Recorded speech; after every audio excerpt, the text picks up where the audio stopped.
As the deadline approaches for QMSR implementation, which is going to be in February of 2026, there's a lot of conversation about what it means, what's coming next, what it means to be ready, what should we be doing now. And as part of that conversation, we are talking to many industry leaders on Let's Talk Risk to get their perspective and recommendations. And guys, I'm super excited today to welcome my guest, Jennifer Mascioli-Tudor. I've known Jennifer for a couple of years now and really impressed by the work she's doing. We'll talk about that a little bit as part of her JMT consulting and also Career Catalyst Circle, building a community around it. But Jennifer is a highly accomplished professional in the industry with many years of experience in leadership positions at some of the big names. But she has also seen many small to mid-sized organizations, and particularly now in her practice, she's helping a lot of those. So we'll have a good chat about what QMSR readiness means and what should we be thinking about. So with that, Jennifer, it is my pleasure to welcome you once again to Let's Talk Risk. How are you today? Thank you, Naveen. I'm doing well. Thank you for having me. Really excited to be here and excited about the topic, certainly. Yeah, so it's almost crunch time now, right? It is. Jennifer, when it comes to QMSR, what are you hearing about this deadline that's fast coming to us? What are you hearing about from your circle? It's a mixed bag right now. I'm hearing some companies are ready and they've completed the transition activities and they're ready for the transition in February. I see and I hear some organizations are still mid-transition, so they're still really trying to determine what they need to do to really beef up their quality management system. And then there are some that haven't started. And part of that is because perhaps they don't know what they don't know. When you actually, and you've done a great job really educating the community, if you don't go in and really truly understand the implications of QMSR, I think the perception is that it's not a big deal if you're ISO certified. And I'm here to say, and I know you've been advocating for this as well, is the lift is a little bit bigger than we think. And so making sure that you're at least familiar with the QMSR so you understand the nuances becomes critical regardless of what state your quality management system is. And I think to some extent, FDA has also kind of downplayed this in the public domain. I know when they published QMSR for the first time, they said, wow, it's really not a big deal. Our expectations have not changed. What we had under quality system regulation is pretty much the same. We have been part of ISO 13485 discussions along the way, and we feel now it's reasonably aligned with our expectations. So we are going to go with that. So I think FDA has kind of downplayed it, but I want us to talk a little bit more about why that perception or that understanding might be a problem, because people may be used to talking to notified bodies as part of 13485 audits, or maybe even MDSAP audits, but they may not be used to FDA inspection in that context. So tell us a little bit more about what might be different there. Well, for those of us who've hosted FDA inspections, and I have hosted a number of inspections, we know a lot of things are different, right? So FDA can start with one sort of quality system element and weave their way through the entire quality system if they find something suspicious or they find something they want to double click on. And that's not going to change with QMSRs. Even if you're ISO 13485 certified or MDSAP even, if there's a for-cause inspection or if you're not MDSAP and FDA is coming to do their regular routine inspection, they're going to start double clicking on things that perhaps you haven't had conversations with them about. Naveen, you champion this beautifully, the whole risk management and closed loop. Historically, FDA, has really spent a lot of time on the design control side, but now they're going to want to see everything from design, from concept design, all the way to product obsolescence and how you manage risk across the entire total product lifecycle. So the question that I have to organizations is, have you at least looked at how you weave the story? How do you connect the dots? Do you connect the dots in your complaints? Do you connect the dots in your risk management file? Do you connect the dots in your management review? The other thing that's new for us, and we know, is that some of the records that we historically did not open up to FDA are now going to be open to FDA because they want to have the same review power as notified bodies. So things like management review records, internal audit records, supplier audit records. These are things that historically we didn't really present to FDA unless they really, really pressured us. But for the most part, they left those things sort of off the table. And now all of that becomes inspection material that they can review. So again, as medical device manufacturers in the US, are you having those conversations internally? Are you looking at those best practices? Are you really prepared for your next FDA inspection when they actually say, I want to look at your last management review, and now you have to open it up and share all the things perhaps that you're struggling with across your trend analysis. So a lot of things are changing. To me, they're significant enough to where really people and organizations should be spending time understanding the preamble, going to webinars, doing whatever they can to at least get educated. And I know you have done many of those yourself, so we'll share some of the links in the notes below. One thing we should point out that this FDA can take as much time as they want. They can. They are not under any time pressure. If they have a reasonable concern around your decisions related to quality management system, they can take as much time as you want. So let's play this out. There are two ways they can come at it. One is from the complaint side, when they think that, hey, there are complaints in the field, reportables in the field, and you're not taking enough action. Let's see how your risk management process is working. The other side is from design controls, where they want to see how you are connecting risk management to design, which is now an explicit requirement. And by not doing so, what are the downstream implications? So that could be like a couple of ways in which FDA can get to risk management. Can you think of other sort of inroads they can make from a broader risk management discussion before they get to management review? So we'll talk about management review in just a minute. But before they get to that, they wouldn't go say, show me management review right away. I think they'll need to have some reasonable concern that management is not involved, they're not making the right calls.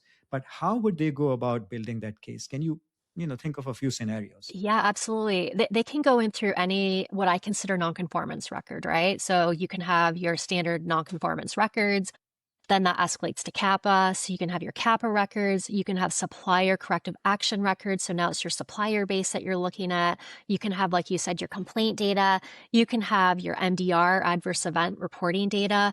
So when you look at this sort of an aggregate, FDA has a window into looking at how you synthesize risk across many areas within your quality system. If you're not looking as an organization to see how those standalone processes work, kind of in silos, but even more importantly, how everything ties together, you're going to have very difficult conversations with FDA. One of the things that FDA really focuses on is escalation from trends, right? So as we think about risk analysis, if you're starting to see increased trends, whether it's complaint handling, adverse events, so on and so forth, and you're not looking at that proactively and then assessing risk and then, following that whole sequence of events with respect to how then do you look at corrective and preventive action? How do you, that whole sequence of events, if you're not proactively identifying and managing that as part of your quality system, those are definitely areas where FDA is going to double click on. Now, I will say they were already having those conversations before, but now there's just going to be a lot more emphasis in terms of how are you promoting closed loop with risk. Yeah. And they can also write you up using very explicit language from 13485. That's right. Which we didn't have in the quality system regulation. So I think that if you are in a leadership position, and I know you have been in those very high level leadership positions, Jennifer, help us understand what might be going through their mind right now and how they should be preparing their organizations to meet the FDA like that, or even before it comes to that. Yeah. When people come and talk to these leaders about quality management or risk management, what should they be looking for? Well, let's take it actually a step back. So one of the things, whenever we see these big paradigm shifts from a regulatory perspective, there's always this moment of change management, right? Because even FDA said, originally they said, we're going to give you a year to transition, then industry pushed back and they gave us 2 years. But even 2 years doesn't seem like a lot of time when you have bigger organizations that have very well cemented quality management systems. So when we think about just starting at the beginning, you really have to understand the why behind it. And that starts, to me, that starts with the quality and regulatory professionals within the organization doing due diligence, really understanding the impact. And that's what we do whenever we have a changing regulation or standard. We have to go through and do an impact analysis. And then from there, it's our obligation to promote it to the rest of the leadership team so that everyone across the board really understands the impact and also the ramifications if we don't do it well. So there's the impact if we go on transition and we secure the resources and put a plan together and mitigate the risk. That's great. That's proactive quality. There's also this notion that some organizations are going to wait for whatever reason. And now we get into reactive quality because, to your point, FDA, when they come in post February 2nd, they will be auditing to QMSR. They will start to cite ISO 13485 2016 in their 483 citations.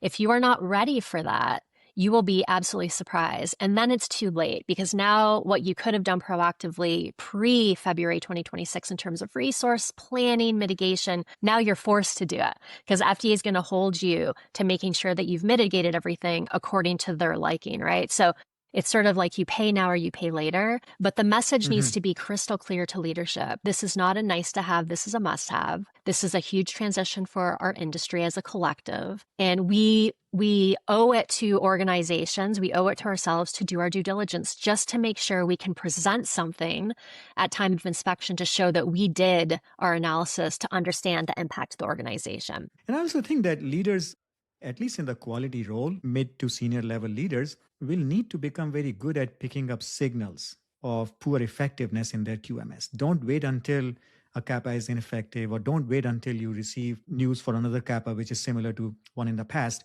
but pick up on signals where use your sense of smell. If it doesn't smell right, like there is something fishy here, there is a signal here that tells us there might be problems with effectiveness of how we are making risk-based decisions. So I have a feeling that leaders will have to develop this capability. On that front, Jennifer, can you, and I know since you have been in those positions, I would love to pick your brain on that, mind on that, is basically what kind of skill sets now leaders and companies will have to develop in addition to making sure that their paperwork is all nice and good? I'm a big proponent of proactive quality. I've been in organizations where it's all been reactive, and you're really not operating your best self, if you will, because you're always trying to fix the problem that's right in front of you versus anticipating the problem that could occur in the next 3 to 6 months or a year or whatever that time frame is. I truly believe that management review, FDA has given us this, whether we believe it or not, they've given us this window of opportunity with quality management reviews. And why I say that is because FDA is now going to be holding organizations to a standard, because they will be looking at quality management reviews. So I'm a big advocate of saying, let's use quality management reviews not as a check the box, as an opportunity to create strong discussion across top management, making sure that you're having those right conversations, you're analyzing the right data, and you're making sure that as a collective, you're coming out of that management review with actions. And I also believe strongly that management review is not your only lever. Organizations, whether you're a 50,000 person company or a 10-person company, depending on where you are in the life cycle, having feeder meetings are also very important. So some organizations have complaint review boards, they have CAPA review boards, they have supplier review boards. So don't underestimate the power of getting a cross-functional team, not at top management level, together on a regular basis to synthesize the data before you get into management review. So I really believe strongly that management review is such a powerful place to create good discussion, to create strategy, to create alignment when it comes to quality opportunities. But many organizations don't take it, right? Many organizations just want to get through the hour. Let's just get through it and we move on and we'll meet again in another 6 months. And that really limits the ability to drive proactive quality and good organizational operational excellence. That's my big, if I had a one call to action to organizations today, is take the time to look at your quality management review today and see if there's opportunities for improvement as you lean in towards 2026. Wonderful. It seems to me that having the right data, having the right capabilities to analyze that data and extract actionable insights out of them, and having the skill and capability to present that in a way that facilitates discussion and decision making is also going to be important. Super important. And I also think that it cannot be just one department's job. No. Right? In a company, we have multiple functions, and every function will have to take appropriate ownership of their function and their operation as it connects to the overall quality management system. Be the data owner of that department and bring that and present that in the management review. So as quality leaders, we'll need to have enrollment from different functions in this whole operation and not be seen as like, quality guys, this is your problem, you go figure it out. But we have to build that base of enrollment and support. Does that sound about right to you? Yeah, absolutely. And I will also kind of want to take it one step further. So some organizations put together really beautiful slides, right? They have bowler charts. They've been able to ascertain where we're starting to see adverse trends, where we're seeing positive trends, so on and so forth. But the one thing that's missing is the analysis. So if you have a bowler dashboard and it's, sea of red, and you just leave it there and there's no conclusions, there's no analysis, there's no recommendations for how to mitigate or improve, then you're only telling half the story. So I agree with you. In some cases, quality cannot be the only one who's championing those conversations, who's doing that data analysis. It really is cross-functional. And again, that's why I advocate, good quality management reviews have good engagement across the organization, not just with quality regulatory. And so as we think about it from a quality leadership perspective, my challenge always to my teams were look at how you can foster good conversation so that as you're bringing in leaders to quality management review, it is not check the box, because they're going to be looking to us to blaze the trail. If we're coming in and just reading the script and doing the same thing we've been doing for the last 2 years, leadership's going to follow suit. But if you challenge, if you are innovative in your approach, if you ask the right questions, it's going to really facilitate a very different conversation. And that will be to the betterment of the organization. So again, big call to action. And this is why I say with QMSR, it is a paradigm shift. It is a different way to how we need to be looking things, not just from a quality regulatory perspective, but from an organizational and an industry perspective. So if we're not thinking that, then we're already gapped, right, as an industry. Yeah, that's such a great point. I've seen people making beautiful scorecards with like 35, 40 indicators, and they look nice. But I think we are getting lost in the trivial many, and we have to figure out what are the critical few that can drive the action forward. We can't solve all the problems, and we may be lost in the sea of data. So converting that data into insight, into action is a key skill that we have to all work on. Wonderful. Jennifer, let's talk about now, from your perspective, where we are at this moment in time. You mentioned that some companies are fairly ready through the transition. Some are working through it. Some have not even thought about it. In your mind, what are some of the most important gaps that still remain? We can start with sort of the simple terms, right? So we know that some of the core terms are changing, and some people are getting wrapped around the axle because maybe they haven't used the term medical device file in the past. They're so used to design history. We can get over that. That to me, those are sort of, ticky-tack things that we can all just live with. Where I see the biggest gaps are really around risk management. Risk management's always been part of what we've done for 14971. I mean, you're a huge advocate of it, but do we really understand closed loop risk management? Closed loop risk management is different than just weaving in risk management as part of your risk management file. You have to be proactively, like you said, looking at the vital few data sets. What are the indicators happening out in the field? And why this is so important on two fronts, in my opinion. One is there's the competitive landscape. So what's happening on the competitive side? What is FDA citing on these warning letters that we can bring back into the organization so that we're not getting caught in that?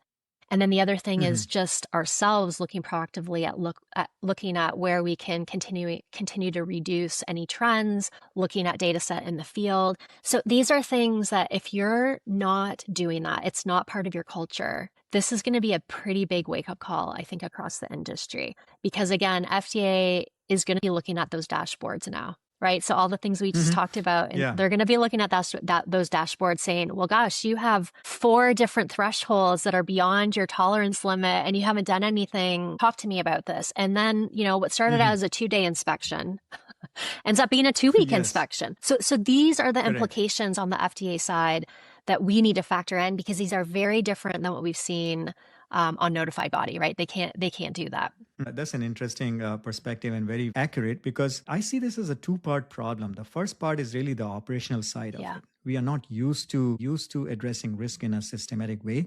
We are just used to responding to the fire of the day. The second is the structural problem, in my view, where our structure of the risk management file itself is not suitable to help us connect the dots. Connect the dots from development to market, and from market back to development and through our operation. So we'll have to pay attention, I think, to both sides, not only the operational side, and support that through culture, support that through training and competence building and skill building. But we also need to address our structural side.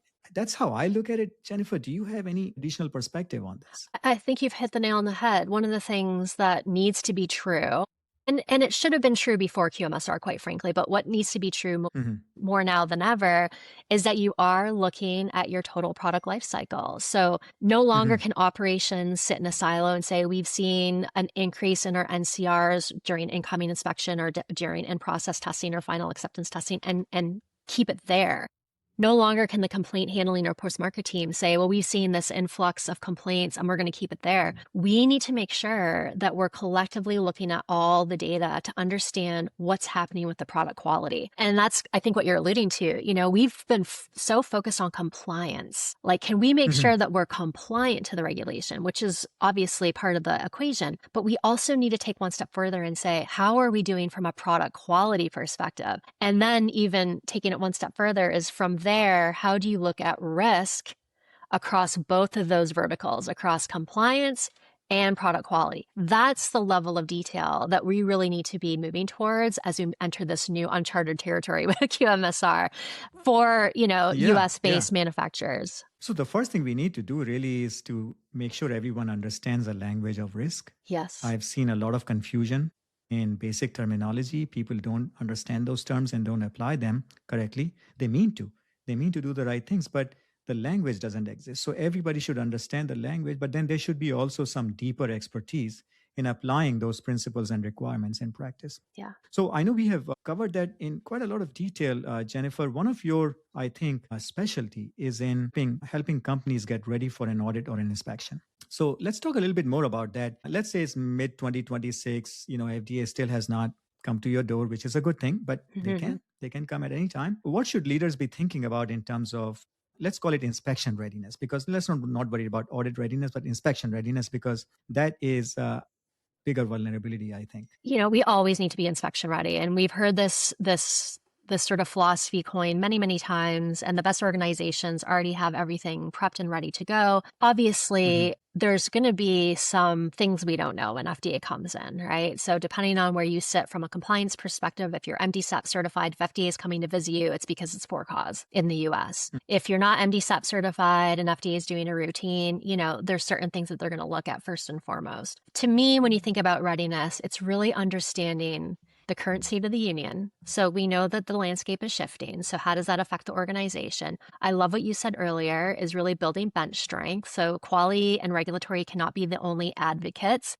So really understanding who within your team is going to be speaking to certain elements. And because we know risk management is going to be a focus area for FDA, have you trained your SMEs who are really deep main experts in risk to go and talk to an FDA inspector, or do you have them prepped to help in the back room?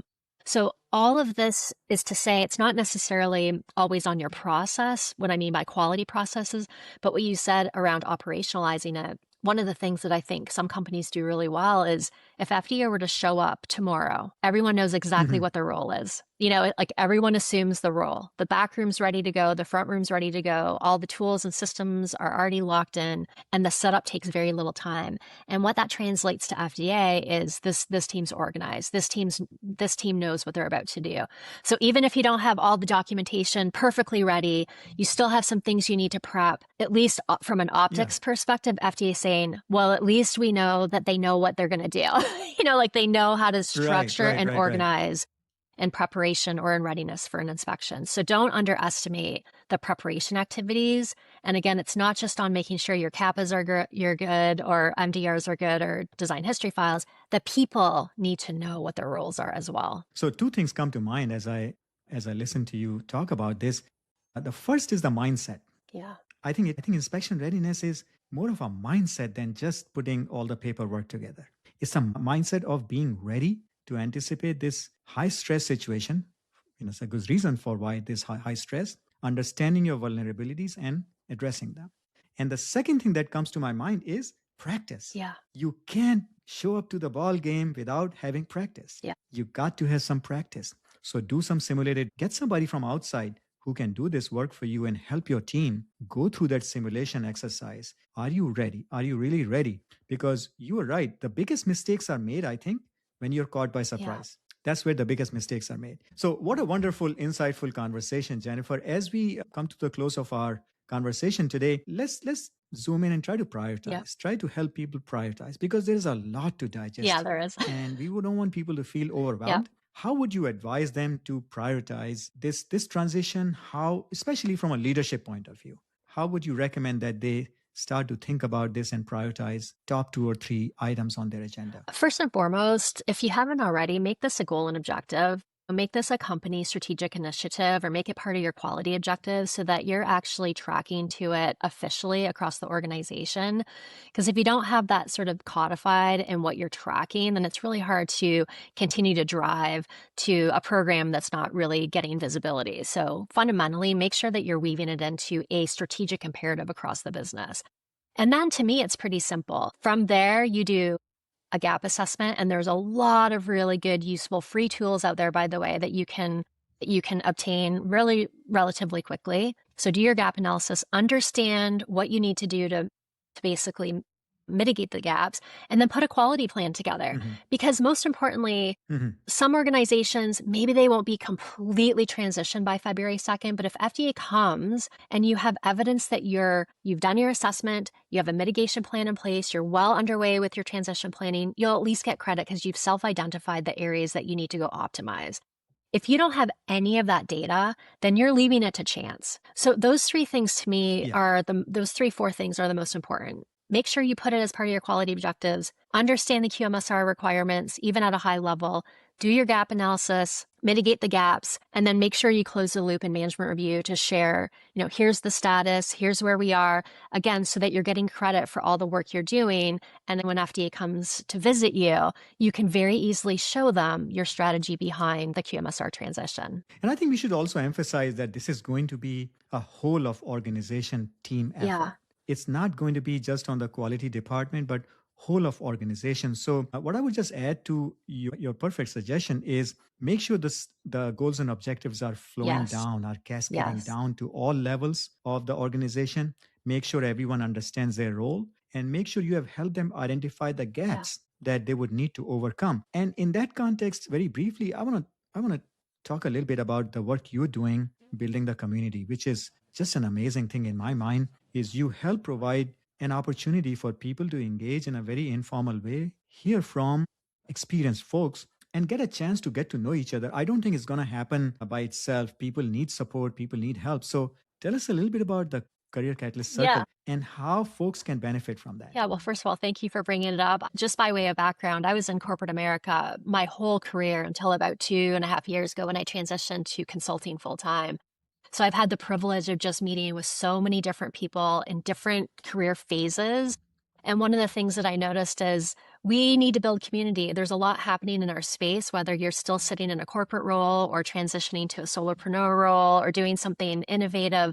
But there's a huge opportunity to just grow the community. So like you said, the Career Catalyst was an idea that spawned through many, many conversations as I was transitioning myself. And what I realized is we were gapped. And so this is just a forum where I bring in people who inspire me. It's a forum where it's open to anyone. And really, it's an opportunity for us to learn from each other, to build community. Many people who've joined Career Catalyst who didn't know each other previously are now part of the community, and they touch base with each other, and they're now contacts. And so that's the whole intent is, as we're all going through these big shifts and figuring out what we want to do, we want to make sure that we have people that we can always reach out to just to have those sounding board conversations. So that was really the springboard and the genesis. Luckily it continues to gain sort of traction, and it's been a wonderful, 2025 with some amazing speakers, and looking forward to 2026 as well. Yeah, and we'll share the links. It's a monthly event, right? So we'll share that link in the show notes.